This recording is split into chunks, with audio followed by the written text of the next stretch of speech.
कभी आपने सोचा है कि जब आप अपने फ़ोन को बोलते हो कि हे सीरी कॉल मॉम, तो वो ये काम आपको कैसे करके देता है? या जब आप गूगल पे कुछ आधा अधूरा टाइप करते हो तो वो कैसे समझ जाता है कि आप क्या ढूंढ रहे हो और उसके रिलेटेड और भी सर्चेज आपको प्रोवाइड करके देता है। तो हमने पहले समझा ओपन सोर्स का पावर, उसके बाद हमने देखा कि एपीआई कैसे ऐप्स को कनेक्ट करता है।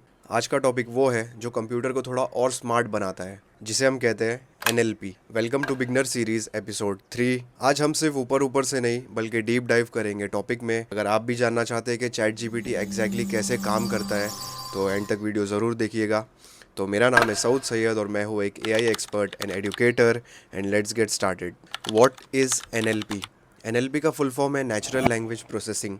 वो सब छोड़िए, इसका बेसिक डेफिनेशन है नेचुरल लैंग्वेज, यानी कि जो भाषा हम यूज़ करते हैं, हम इंसान बोलते हैं। और प्रोसेसिंग का मतलब है उस भाषा को कंप्यूटर को समझाना। प्रॉब्लम ये है कि कंप्यूटर्स बेसिकली बहुत डम होते हैं, उन्हें सिर्फ नंबर्स में ही समझ में आता है, जैसे कि ज़ीरोज़ या वंस में।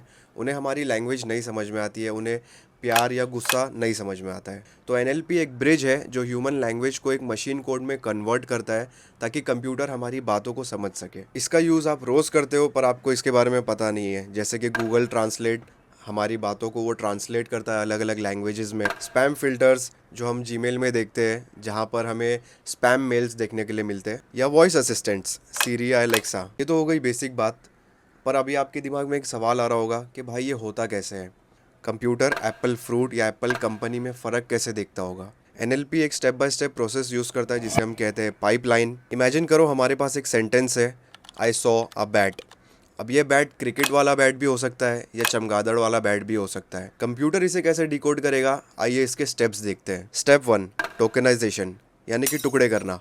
इमेजिन करो आपके पास एक लंबी रस्सी है, आपको उसे समझने के लिए उसके टुकड़े करने होंगे। कंप्यूटर पूरे सेंटेंस को तोड़कर उसके इंडिविजुअल वर्ड्स को देखता है, जैसे कि एग्जाम्पल, मुझे पिज़्ज़ा पसंद है। अब कंप्यूटर इसे कैसे देखेगा? कंप्यूटर इसे ऐसे देखेगा। अब कंप्यूटर के पास एनालाइज करने के लिए 4 अलग अलग ऑब्जेक्ट्स है, यानी कि टोकन्स है। इसके बाद स्टेप 2, स्टॉप वर्ड रिमूवल। हमारी भाषा में कुछ वर्ड्स ग्रामर के लिए ज़रूरी है पर मीनिंग के लिए नहीं, जैसे कि ए, एंड, द, इज़, और। कंप्यूटर इन फालतू वर्ड्स को हटा देता है और जो मेन वर्ड्स है सिर्फ उन्हें ही ध्यान में रखता है। अगर सेंटेंस है the pizza is very tasty, तो कंप्यूटर पढ़ेगा सिर्फ पिज़्ज़ा और टेस्टी, बाकी सब जो नॉइस थे वो उन्हें हटा देगा। स्टेप 3, स्टेमिंग या लेमेटाइजेशन। मान लो 3 सेंटेंसेस है, I am playing, he played, she plays. इंसान को पता है कि एक्शन सेम है, बट कंप्यूटर के लिए ये तीनों अलग अलग वर्ड्स हैं। एनएलपी में कंप्यूटर वर्ड की पूंछ यानी कि सफिक्स को काट देता है और उसके रूट वर्ड पे ले आता है, जैसे कि प्लेइंग बन जाएगा प्ले और प्लेड भी बन जाएगा प्ले। अब कंप्यूटर को समझ में आ गया है कि बात एक ही एक्शन की हो रही है। स्टेप 4, वेक्टराइजेशन, सबसे इंपॉर्टेंट स्टेप।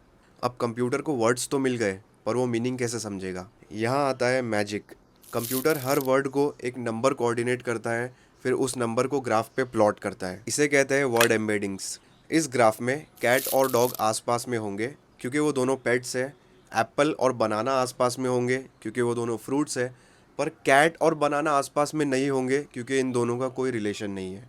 इस नंबर्स के खेल से कंप्यूटर इनके रिलेशनशिप्स को समझता है। जब ये चारों स्टेप्स करोड़ों बार इंटरनेट के डेटा पर रन किए जाते हैं, तब जाके बनता है चैट जीपीटी या गूगल जेमिनाई।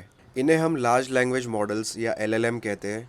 ये बेसिकली एनएलपी का सबसे एडवांस वर्जन है जो पैटर्न्स को प्रिडिक्ट करने में अब एक्सपर्ट हो चुका है, जिस वजह से आप चैट जीपीटी से या जेमिनाई से काफ़ी खुल के बात भी कर पाते हैं या उन्हें कमांड भी दे पाते हैं या उनसे रिजल्ट्स भी निकलवा पाते हैं। तो दोस्तों, एनएलपी एक तरीका है इंसान की भाषा को नंबर्स या पैटर्न्स में बदलने का। आई होप आपको ये प्रोसेस क्लियर हो गया होगा। थोड़ा टेक्निकल था but I tried to keep it simple. अब सोचो, ये चैट जीपीटी जो इतने करोड़ों डेटा को प्रोसेस कर रहा है, तो ये प्रोसेस कैसे कर रहा है?